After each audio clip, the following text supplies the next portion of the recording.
جو شخص اللہ کی ملاقات کی امید رکھتا ہو تو اللہ کا مقرر کیا ہوا وقت ضرور آنے والا ہے، اور وہ سننے والا ہے، جاننے والا ہے۔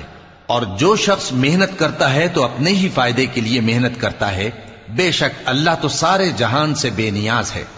اور جو لوگ ایمان لائے اور نیک عمل کرتے رہے، ہم ان کے گناہوں کو ان سے دور کر دیں گے اور ان کو ان کے اعمال کا بہت اچھا بدلہ دیں گے۔ اور ہم نے انسان کو اس کے ماں باپ کے ساتھ نیک سلوک کرنے کا حکم دیا ہے۔ اے مخاطب، اگر تیرے ماں باپ تجھے مجبور کریں کہ تو میرے ساتھ کسی کو شریک بنائے جس کی حقیقت کی تجھے واقفیت نہیں، تو ان کا کہا نہ مانیو۔ تم سب کو میری طرف لوٹ کر آنا ہے، پھر جو کچھ تم کرتے تھے میں تم کو جتا دوں گا۔ اور جو لوگ ایمان لائے اور نیک عمل کرتے رہے، ان کو ہم نیک لوگوں میں داخل کریں گے۔ اور بعض لوگ ایسے ہیں جو کہتے ہیں کہ ہم اللہ پر ایمان لائے، پھر جب ان کو